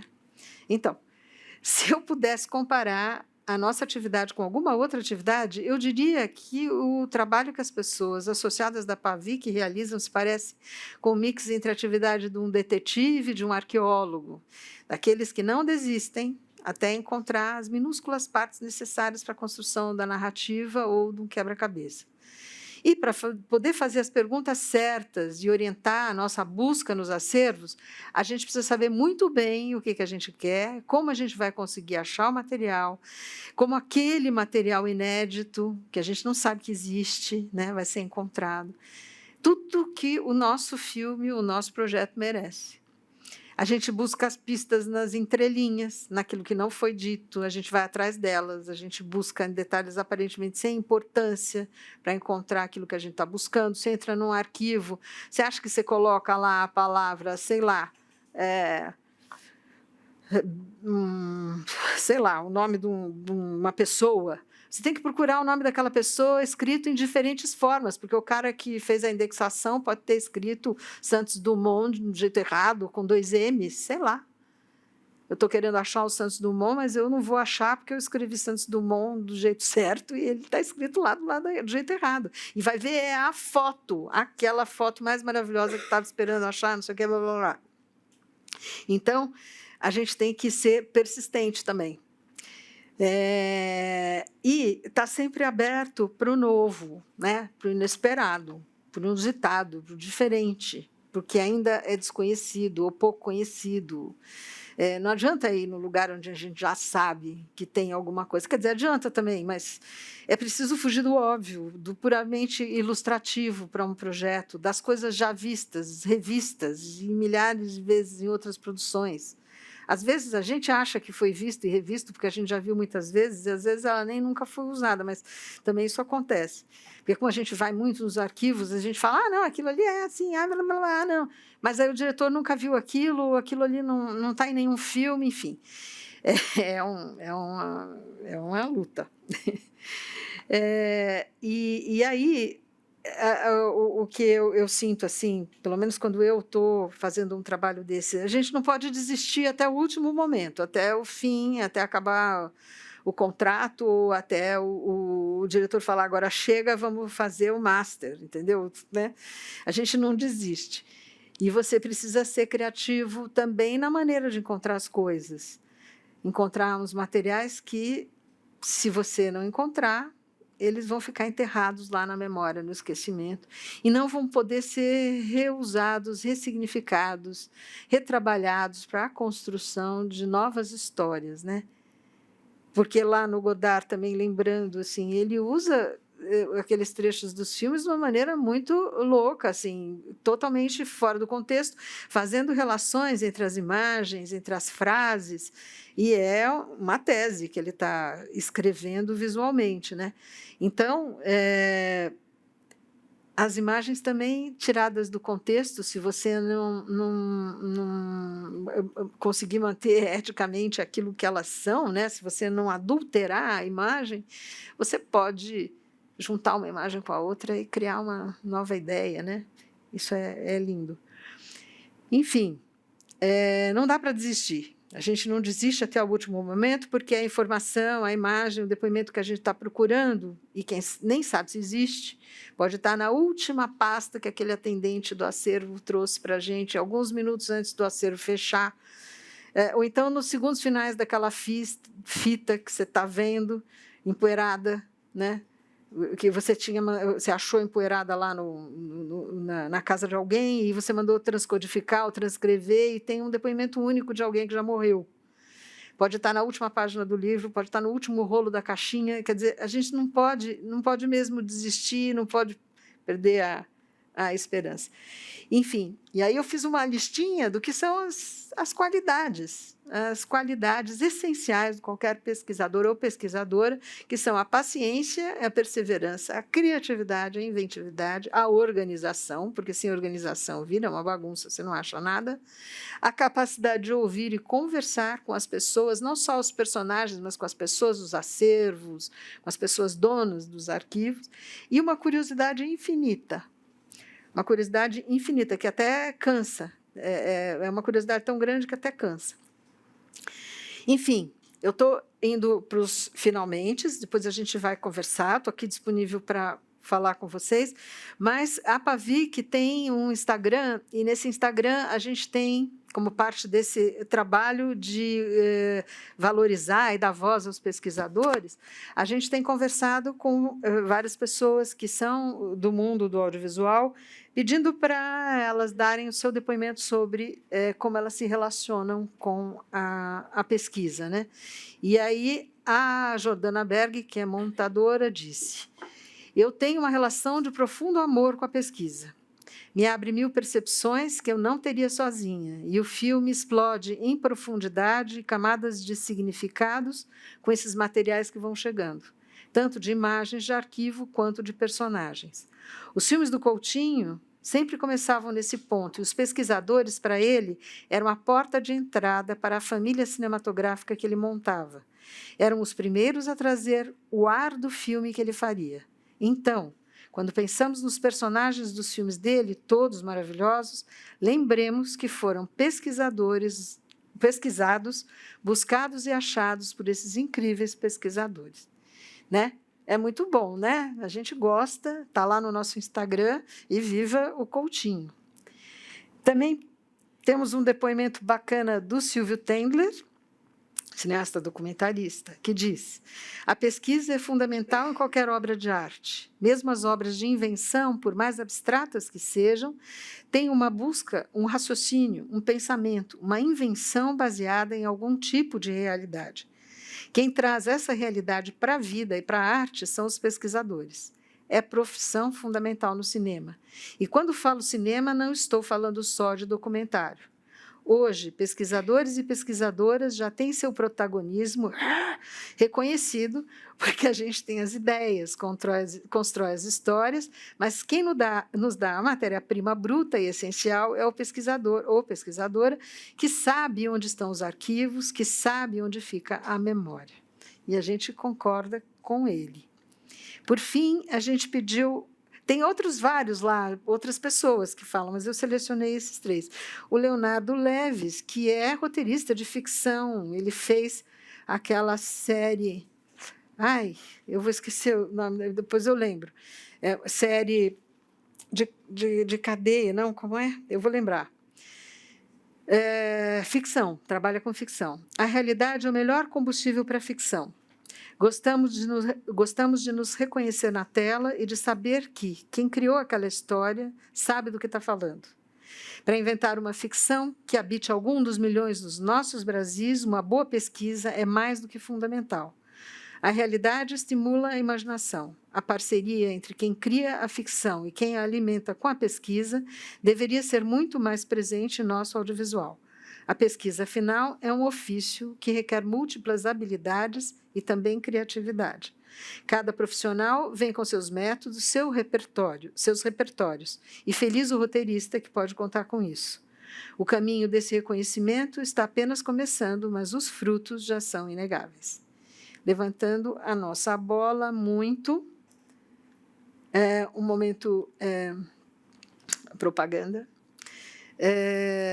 para vocês conhecerem um pouco melhor a atuação da PAVIC, vocês podem acompanhar nosso Instagram, PAVIC Pesquisadores, onde a gente posta conteúdos variados de interesse geral sobre pesquisa, nossas ideias, informações sobre cursos, eventos que a PAVIC está promovendo ou está divulgando. E no link do bio do Instagram, vocês podem achar todos os documentos e instruções necessárias para quem quiser se associar. É muito bem-vindo. Temos bolsas de ação afirmativa, sociais e tal, que estão disponíveis no Linktree. Dúvidas, quaisquer dúvidas, a gente atende nesse e-mail, pavicpesquisadores@gmail.com. E logo mais a gente vai ter um site também com as bios e as especialidades de todas as pessoas associadas para contato, para consulta, para vocês procurarem o profissional para o seu próximo projeto. Para fim, eu queria agradecer novamente à equipe do É Tudo Verdade, a Mônica, que está aqui, ao Amir, pela possibilidade de estar aqui participando desta tarde de conversa com vocês. Em nome da PAVIC, essa enorme e maravilhosa, importante janela de divulgação para a nossa associação, para a amplificação da nossa voz, para a compreensão do nosso trabalho. Tudo para que os projetos fiquem cada vez mais lindos, maravilhosos e que a gente ganhe um Oscar, né? Um dia desse. É isso. Eu estou à disposição para vocês. Obrigada, Helena. A conversar. Obrigada, Helena, em nome Gira. do Festival É Tudo Verdade. Agora a Helena vai responder algumas perguntas aqui do público. Eu só peço para que vocês esperem que o microfone chegue até aí, que a gente está gravando esse encontro, tá? Para que fique gravado. Alguém gostaria de perguntar? Oba!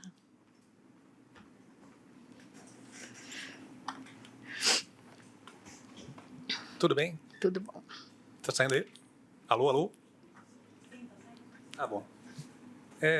Eu trabalho com documentário também e eu estou sentindo que está cada vez mais difícil a gente trabalhar com arquivo. Eu, infelizmente, perdi a palestra de ontem da Eloá, que eu acho que falaram sobre esse assunto, que o acesso a esses arquivos está cada dia mais complicado, não só pelo preço que estão cobrando, como, por exemplo, pela política da empresa. O SBT não vende mais arquivos de jornal, de telejornal. A TV Brasil, você faz a pesquisa e depois não consegue licenciar.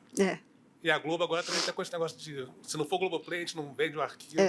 Como é que a gente pode fazer para mudar essa política e democratizar mais ainda esses arquivos? Olha, a gente está entrando na política aos poucos, né? Para começar, quando a gente fala de cachês, por exemplo, para o pesquisador, a gente sabe que nas planilhas dos projetos incentivados, você tem teto, você não pode colocar qualquer valor e pesquisador ao longo do projeto todo e tal. A gente tem que trabalhar desde a base. E nos arquivos, a gente está prevendo, a PAVIC está prevendo, marcar encontros com as pessoas responsáveis para os arquivos, porque é uma grita generalizada no nosso grupo de WhatsApp dos pesquisadores da PAVIC, as dificuldades que se encontram, não é só o cineasta que tem dificuldade para encontrar. Alguns acervos são mais palatáveis, mas assim, o que a gente precisa é ter tabelas claras, escalonadas. Se for para uma coisa de streaming é um valor, se for para um projeto independente é outro valor e tal. Está todo mundo trabalhando meio em parceria com onde que a gente exibe filme, onde que exibe documentário, né, nos streamings. E eles vêm com contratos também muito difíceis, inclusive difíceis até para o pesquisador. Então, você me faz uma pergunta que eu não sei a resposta, que a gente tem que lutar junto. Por isso que a PAVIC tem conversado com a PASSE, tem conversado com a API, conversado com a ABRA, com todo mundo, porque a gente tem que ir junto. A gente tem que ir junto nas instâncias governamentais né? E a gente tem que ir junto nos acervos. Porque, senão, só quem vai poder pagar mesmo são os gringos. Porque o gringo chega aqui, uma pesquisadora nossa, disse que fez um projeto enorme, eu nem sei, acho que era até sobre o Bolsonaro, nome que eu não gosto nem de falar, mas que o valor gasto em material de arquivo é um que a gente não sonha nem para fazer um longa-metragem. Tipo $1 milhão de dólares, sei lá o quê, só para pagar material de arquivo. E pagam. A gente não pode fazer isso, né? A gente não pode, por todas as condições materiais da produção nossa, e porque não pode mesmo. Então, os acervos estão cobrando valores muito altos, estão dificultando o acesso dos pesquisadores, né? Você tem que pedir uma pesquisa e eles têm que mandar para você o que eles encontram. Quer dizer, não tem mais aquela coisa fofa de você ir lá no arquivo e ficar procurando. Nem foto da Abril, que a gente ia lá, ficava sentado horas olhando pasta, nem isso a gente consegue mais, né? Enfim, a Cinemateca agora está aberta de novo, a gente está tendo acesso à Cinemateca, mas a gente tem lá dificuldades que são operacionais. Então, assim, de fato, teve momentos em que, sabe, a gente se olha e fala assim, acho que não dá mais, né? Vamos abandonar esta missão, porque a gente não vai conseguir mais fazer filmes de arquivo. Só se encontrar mesmo numa caixa de sapato guardado num fundo do armário, um material extraordinário de alguém que ficou lá guardado e que não sabe que aquilo ali vale tanto. Mas nos acervos é muito difícil, e nas televisões mais ainda. Essa questão do jornalismo é difícil. Essa briga de streaming, né, que a Globo não libera porque não for para... Um não libera porque não é para o outro, então você faz um bom acordo com o Globoplay, aí você tem que levar a cachapada deles, porque, né, não é fácil também, as condições de produção que eles te impõem, inclusive de propriedade. Agora, veja, os pesquisadores às vezes recebem contratos para trabalhar na Disney ou sei lá onde, que exigem da gente, você tem que ficar negociando, cláusulas que deveriam ser sei lá, dos atores. Não sabe nem o que é aquele pesquisador, manda um contrato para você que exige exclusividade da imagem por 6 meses, depois que a série for para o ar. Imagina! Você quer exclusividade? Acho lindo, mas então me paga 6 meses de salário, que eu vou ficar sem poder fazer nada. Né? Mas, enfim, a gente tem todo esse tipo de questão e de dificuldade também, e nossa ação tem sido essa, de formiguinha, de tentar educar o mercado, de conversamos com a Brave, a gente está tentando, nós começamos agora, e a gente está com essa energia, é bom a gente fazer bastante coisa, porque a gente está com uma energia de quem está começando, né? Mas eu vejo que é um longo caminho para a gente entrar nos eixos. Já era ruim, como fala meu marido, assim, as coisas eram ruins, depois elas pioraram, né? Já eram piores, agora pioraram. Então, assim, é isso. Venha junto conversar com a gente para a gente tentar bolar estratégias. Mais alguém? Passa para ele. Oi. Boa tarde. À frente, agradecer à Egrégia palestra. Farei um popurrí de perguntas. A primeira, se há um teto no Sindicine para pesquisadores ou qualquer outro sindicato. A segunda, à luz, pelo menos, de outras formações e que auxiliam na questão de pesquisa, eu vejo que historiadores ou de multifárias outras áreas também assim compõem, dependendo do gênero. E a terceira, estou fazendo um projeto para animação, seria uma animação ficcional, e eu sou avara quanto ao tema, no sentido de pesquisa, que seria uma ficção científica para stop motion. Eu gostaria de saber como aplicá-los e também sobre essas outras questões anteriores.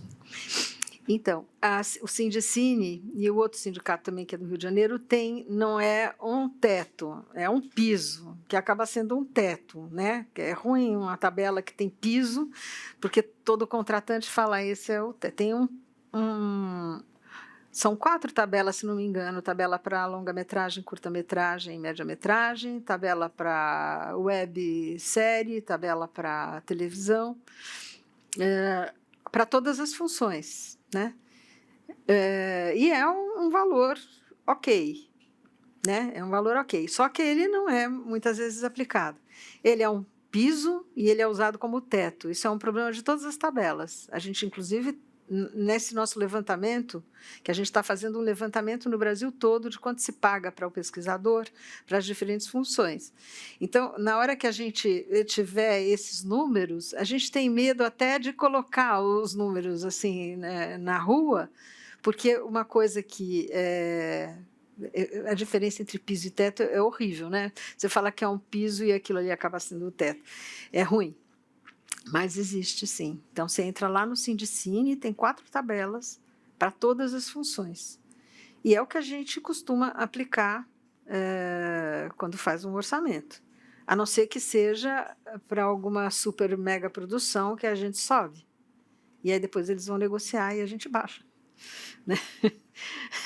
Mas não pode baixar muito, porque senão também aí a categoria, né? A gente tem um problema de competição. A outra sua pergunta era sobre?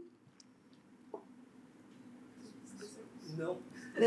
A última era do projeto seu. A segunda, se, pelo que eu já vi, profissionais de outras áreas, por exemplo, historiadores que ajudam a compor como eu falei, não existe uma formação específica para o pesquisador audiovisual, nem nas escolas de cinema. Eu acho que tem 2 ou 3 escolas que têm cursos de matérias, né, de pesquisador audiovisual dentro do currículo de formação do audiovisual e cinema. Então, entre nós, especialmente as mais velhinhas, que nem eu, são muitas sociólogas, muitas historiadoras, ou historiadores, né, homens e mulheres, jornalistas, e tem pessoas de outras áreas também, porque não é preciso você ter uma formação X ou Y. Mas é bom, porque o pesquisador ele tem que ter uma visão ampla, ele tem que ter uma visão de história, ele tem que saber transitar em conteúdos, né? E aí, para a sua terceira pergunta, que assim, sim, para você construir o roteiro desse seu filme de animação de ficção científica que eu adoraria ver, quero ver pronto, adoraria, adoro tal, você tem sim que dar uma estudada em muitas coisas, né? Não sei exatamente o que é, por exemplo, se é no outro planeta, se é noutra dimensão, você tem que estudar questões, e aí é mais em termos de conteúdo, né? Que você tem que estudar. Ou de paisagens, né? Se é no outro planeta, paisagens, procurar imagens da NASA, realistas para você, sei lá, fazer pensar o seu storyboard, pensar o cenário dessa sua história que você vai fazer, e sei lá, ter ideias. Mas sim, precisa. E pode ser você mesmo. E que na hora final, quando você for fazer o letreiro do seu filme, você vai dizer que você fez o argumento, o roteiro, a animação, a direção e a pesquisa. É importante dizer, porque tem pesquisa atrás. Eu insisto nisso porque, assim, não é que eu quero que o pesquisador seja o bacana, não. É preciso dizer que tem pesquisa por trás, porque tem. Né?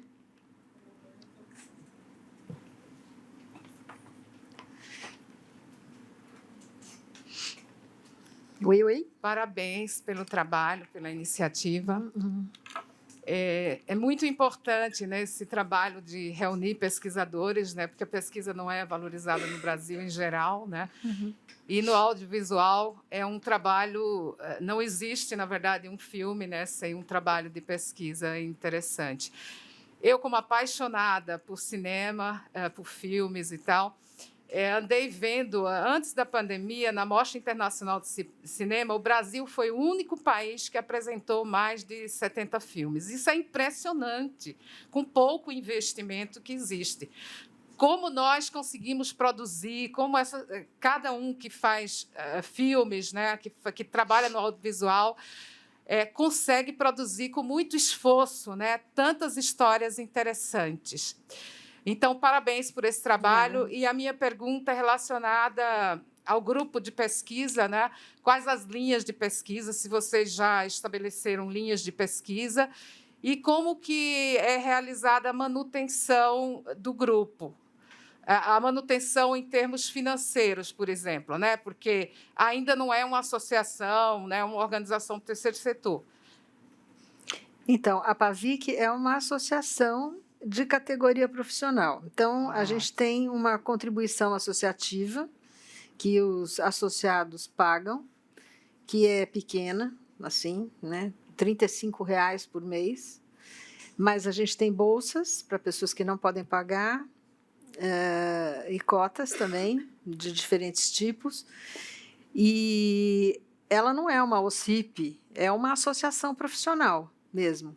A gente não é um sindicato também. A gente não vai determinar como vai ser a remuneração, não tem piso, não tem teto, mas a gente vai fazer uma planilha com a descrição dos todos os tipos e variedades de funções e atribuições que o pesquisador pode ter em determinados tipos diferentes de trabalho, né, do qual ele venha participar. E a gente vai colocar como um guia, né, de referência, né, para o mundo, né? Então, por semana, ou por dia, ou por projeto, ou se é um pesquisador mais sênior, se é um assistente de pesquisa. A gente fez uma coisa muito interessante já. Muita gente quer ser assistente de pesquisa. Como não tem uma formação específica, as pessoas querem começar a trabalhar em pesquisa. E a gente está sempre precisando de assistente. Então, a gente fez um banco de assistentes, a gente criou lá no Instagram da PAVIC, está divulgado isso, um banco de assistentes. As pessoas vão lá e falam: estou interessado em fazer assistência de pesquisa, meus contatos são esse, meu currículo é esse. E aí já temos mais de 100 pessoas interessadas, inscritas nesse banco de assistentes de pesquisa. E aí agora já está acontecendo isso. Alguns dos pesquisadores associados estão indo aí nesse banco procurar pessoas para incorporar para os seus projetos. Às vezes, por exemplo, um pesquisador faz só pesquisa de imagem, né? Nunca fez pesquisa de personagem e quer também fazer. Então, um pesquisador sênior em imagem de arquivo pode se tornar um assistente de um outro que é especializado em pesquisa de personagem. Então, a gente está tentando articular essas coisas. Como eu disse, a PAVIC nasceu em janeiro do ano passado e a gente já está fazendo bastante coisa e na mira estão todas essas questões. A especialização, a escola, ir nas escolas de cinema e propor cursos. A gente tem feito cursos também, apresentado cursos para os nossos associados e externos. Tem esse banco de assistentes. E, enfim, é assim que a gente tem o recurso para manter a nossa vidinha.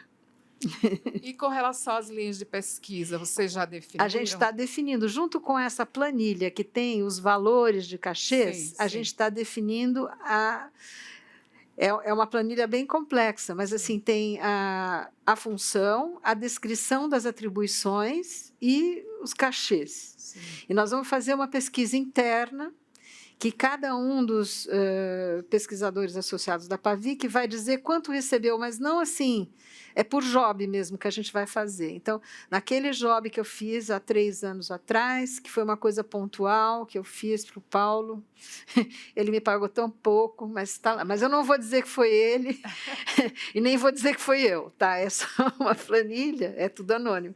É uma planilha que para a gente poder ter esse parâmetro. E, inclusive, um parâmetro nacional, né? Porque a gente sabe que a realidade de São Paulo e Rio de Janeiro é muito diferente, né? Do parque, né, profissional. E eu estou achando maravilhoso ter essas pessoas nos outros estados. Assim, mesmo o ano passado eu tive um projeto que não tinha muito recurso e que era um memorial, o Memorial da Democracia de Pernambuco, no Recife. Sim. E aí eu precisava de alguém desesperadamente para ir lá na APEG, no arquivo público, porque eu precisava encontrar jornais do século XVIII lá, e eu não tinha como ir. E eles não têm nada online. Então, foi um perrengue para eu encontrar uma pessoa que eu pudesse confiar e que ficasse em linha comigo lá. Então, é muito importante ter pessoas nos outros lugares, são as pessoas de lá que sabem. E aí ela me falava, não é melhor, não é na PEG que você tem que ir, tu tem que ir lá não sei onde. Aí eu falei, então vai, porque eu não podia ir, o projeto não tinha dinheiro para ficar me pagando, para eu ir, passagem de avião, hospedagem, não sei o quê, blá, blá, blá. Muito melhor eu ter uma pessoa lá que vai receber pelo job pontual, né? E vai ser mais eficiente para o sistema todo. Para mim, inclusive. Embora eu adore ir para o Recife, mas para passear, né? Não para ficar dentro do arquivo cheirando mofo. Acho que uma parceria com as universidades, tanto públicas como privadas, ajuda muito também na formação, né? Muito, no quesito formação, sim. E também no trabalho, na iniciação da pesquisa, né? Eu estou para ir conversar lá na ECA, aqui em São Paulo, que eu acho que é minha casa, né? Lá eu fiz doutorado, tudo. Meu pai era professor lá, então é minha casa. E eu não me conformo que lá não tem curso de pesquisa, no curso de audiovisual. Então, vamos ver o que acontece. Mais perguntas?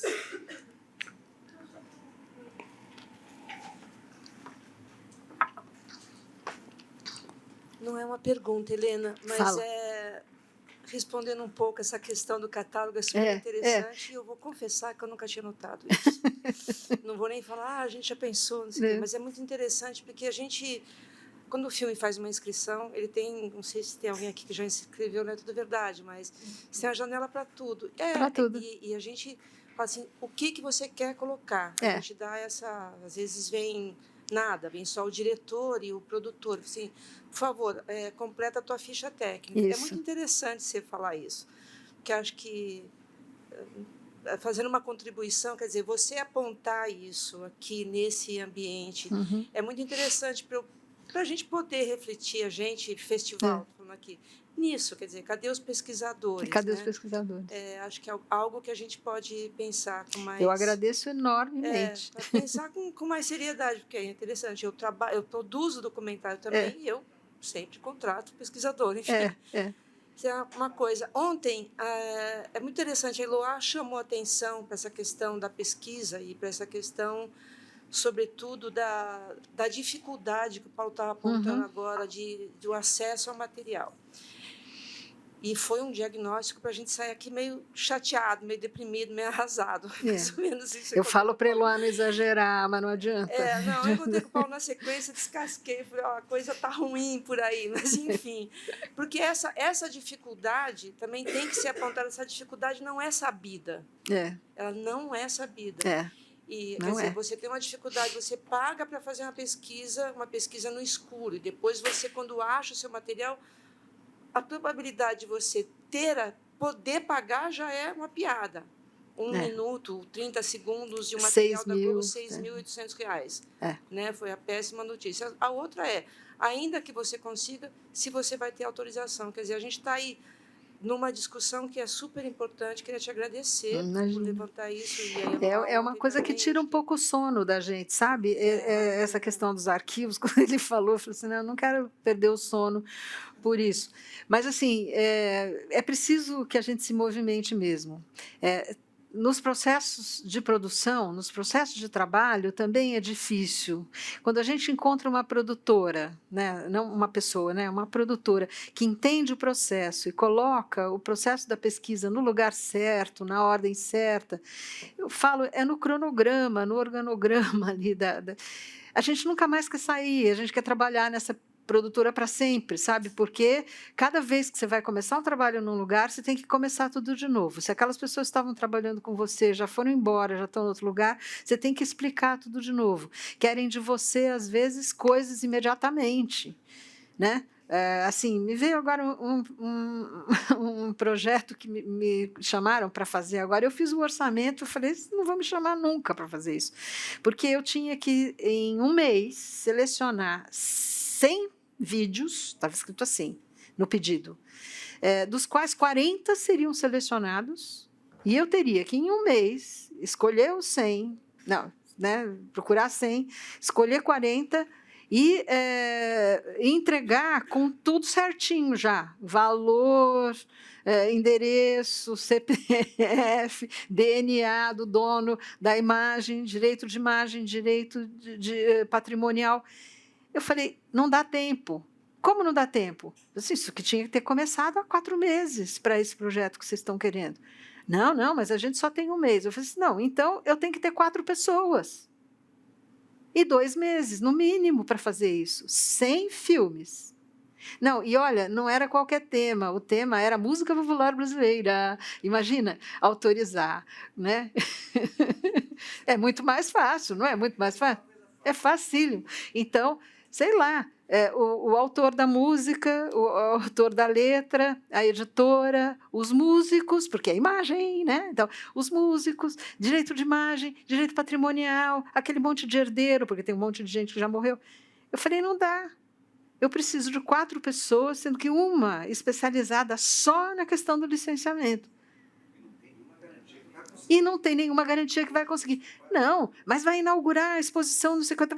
Eu falei, tá bom, então eu mando o orçamento, vocês se viram, vocês não vão me chamar. Vocês vão chamar outra pessoa e não vai dar certo. Vai dar certo, vai acontecer alguma coisa, mas o que vocês querem não vai acontecer. Então, assim, o desconhecimento dos processos, né? Esse distanciamento entre quem é da burocracia e quem está com a mão na massa, a gente tem que aproximar em todas as instâncias. Né? Inclusive, quando é um projeto que é bancado aí pelo streaming, tal, que não é dinheiro incentivado, eles pagam quanto eles querem. Eles podem até pagar muito. Tem associada da Pavic que ganha muito fazendo coisa para o Disney Channel, sei lá, para a BBC, sei lá para onde. HBO, sei lá. Mas, se for incentivado, você tem um limite lá das alíneas, não pode. Né? É assim? Então, a gente também está querendo mexer nisso lá naquela ponta, deixar isso um pouco mais flexível. E aí, então, é um trabalho político. Não temos braço para tudo isso. Somos só 6 moças, 7. Uma agora está saindo de licença porque vai ter neném. Então, somos 6 que estão fazendo tudo. Desde postagem do Instagram, até estar aqui em reunião, tal, articulando, falando com o outro, não sei o quê, indo ao cinema de vez em quando, vivendo, mas com muito prazer também, porque a gente gosta do que a gente faz. Pode, por favor. Só faz. Está gravando. Será que a gente está vivendo uma fase que agora a gente vai ter cada vez menos arquivos, ou filmes, produções de arquivos oficiais de TVs grandes, e cada vez mais produções que estejam em domínio público ou de arquivos de amigos? Que aí dá para fazer filmes sem precisar, a burocracia, você quebra isso e acaba tendo um contato muito mais fácil.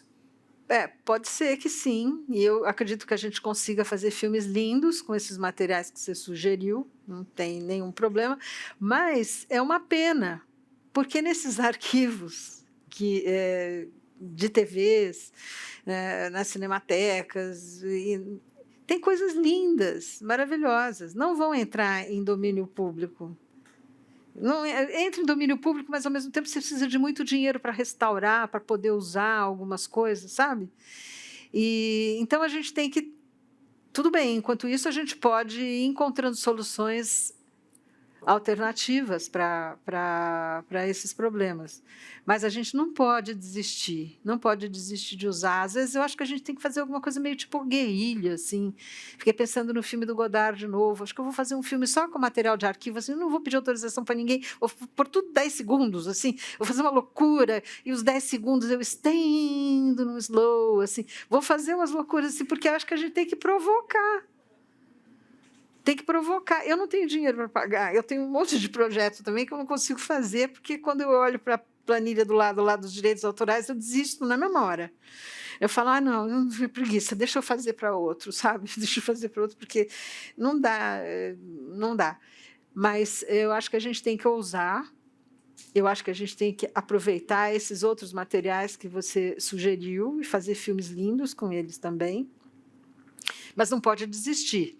Então, tem que ir brigar lá nos acervos para eles tornarem esses acervos mais fáceis da gente poder usar, A gente tem que brigar e ter os advogados do nosso lado que vão ajudar a gente a fazer as autorizações de uso de imagem, que isso é o que está, acho que, mais atormentando a gente. Além do direito patrimonial, tem o direito de imagem, né?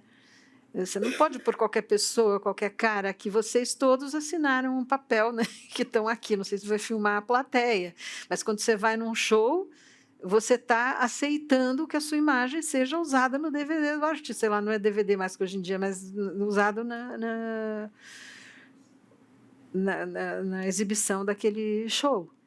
Mas de um tempo para trás você não tem, entendeu? Então tem algumas coisas, por exemplo, na Globo, você não consegue usar porque você não tem o direito de imagem de quem está na plateia. Né? Além da questão do direito patrimonial, tem a questão do direito de imagem.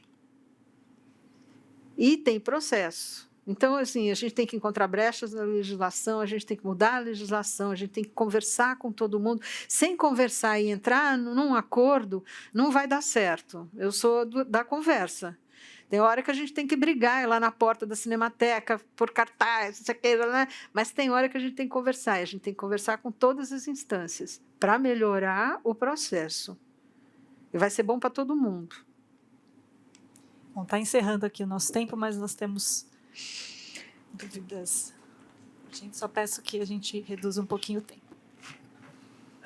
De certa forma, você já respondeu um pouco o que eu ia perguntar, mas tem uma discussão que eu achei muito relevante em um dos curtas do festival, que é uma história do mundo segundo a Getty Images.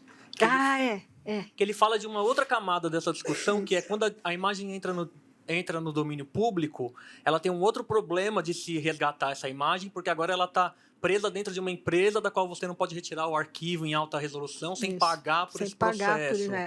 Então, de certa forma, a imagem entra em domínio público, mas ela não entra, porque você não tem acesso a ela.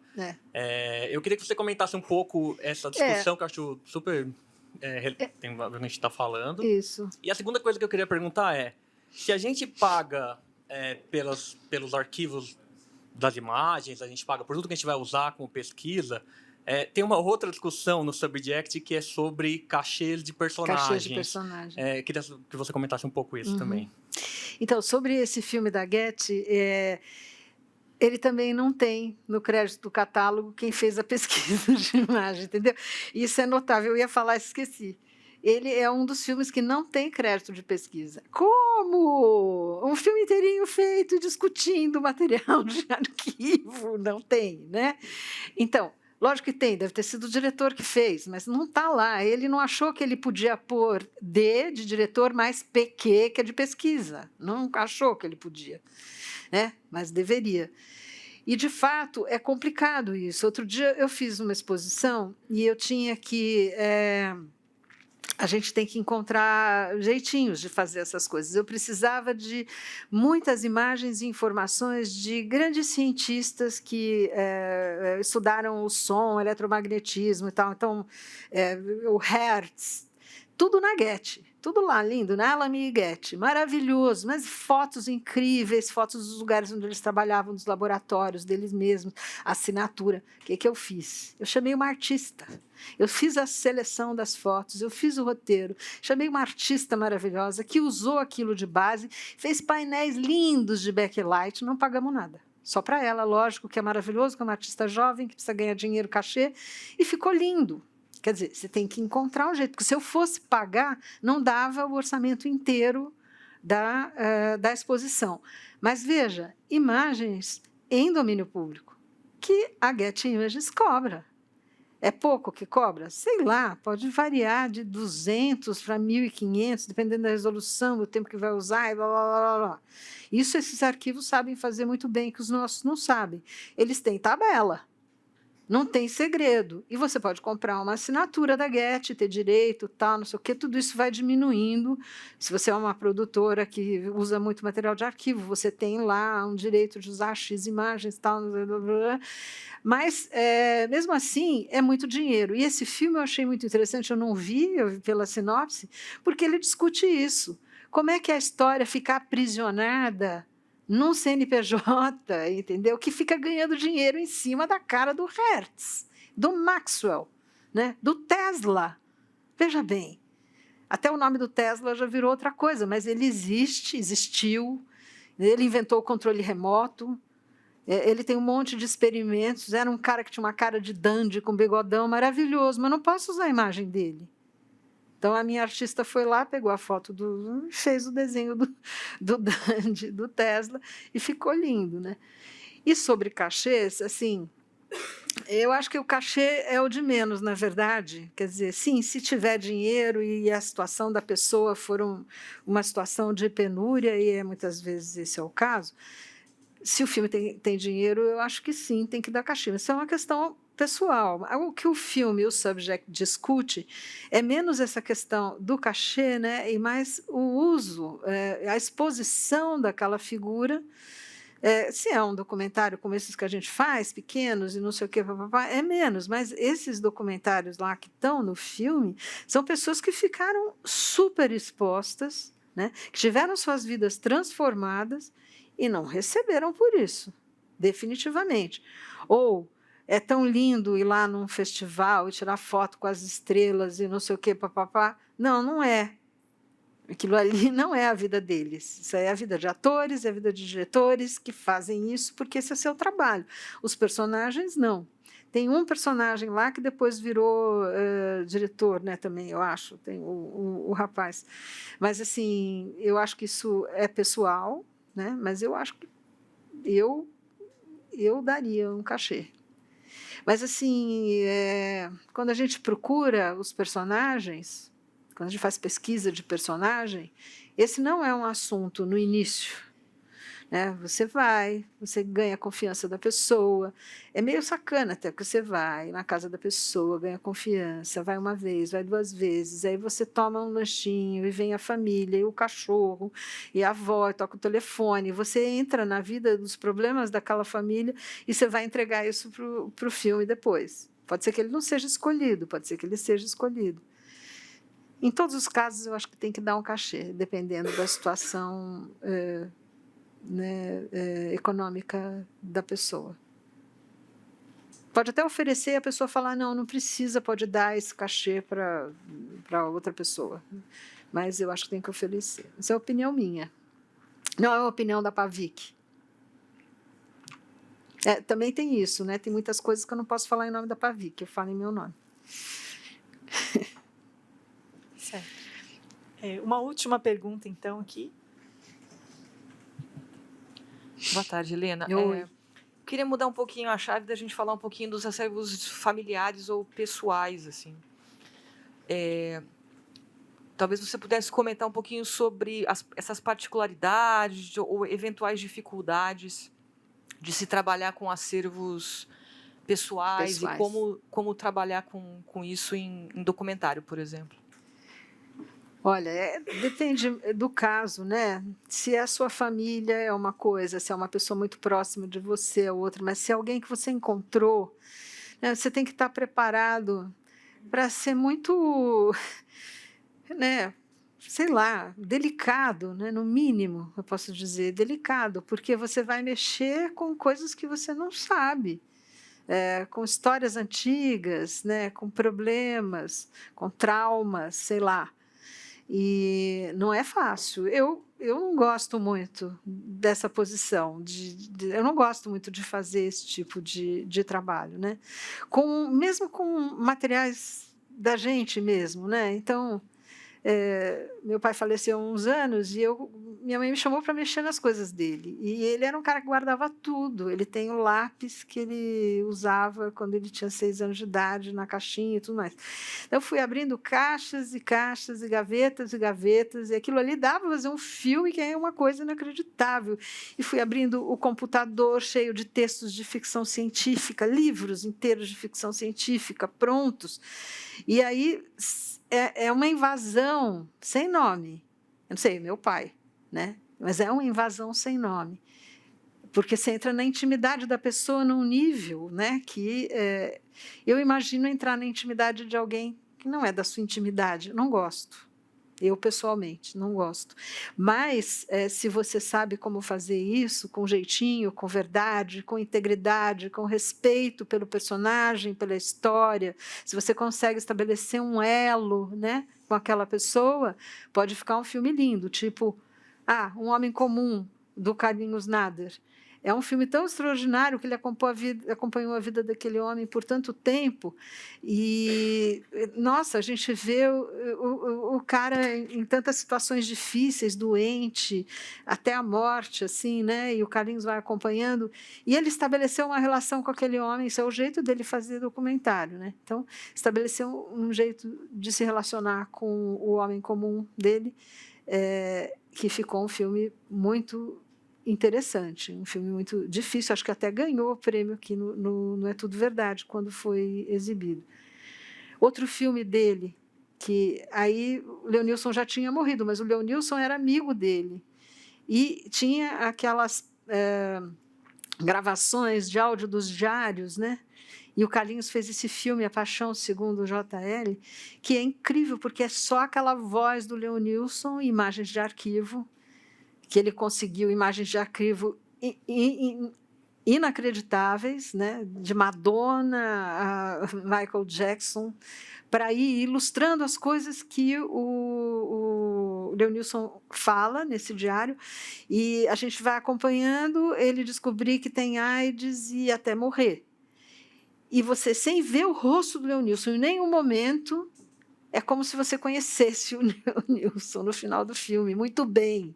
Né? Ele é seu íntimo. Então, assim, é uma maneira de fazer um documentário muito especial. Eu sou absolutamente fã desse filme do Leonilson, do Carlinhos, pela maneira como ele tratou um material que é um material muito íntimo, mais íntimo do que... Bom, ele já tinha morrido, né, o Leonilson? Mas entregou para o Carlinhos esse material para que fosse feito... Acho que eles começaram a fazer esse filme antes dele morrer. Não sei se eu respondi o que você me perguntou, mas são, né, maneiras de trabalhar com arquivos pessoais. Né? Bom, Helena, em nome do É Tudo Verdade, muito obrigada pela sua participação. A gente vai fazer um intervalo de 15 minutos e voltamos aqui para a entrevista com o Paulo Fantinelli, feita pelo Sérgio Riso, que vai acontecer a partir das 4h30 aqui nessa sala. Até já. Obrigada.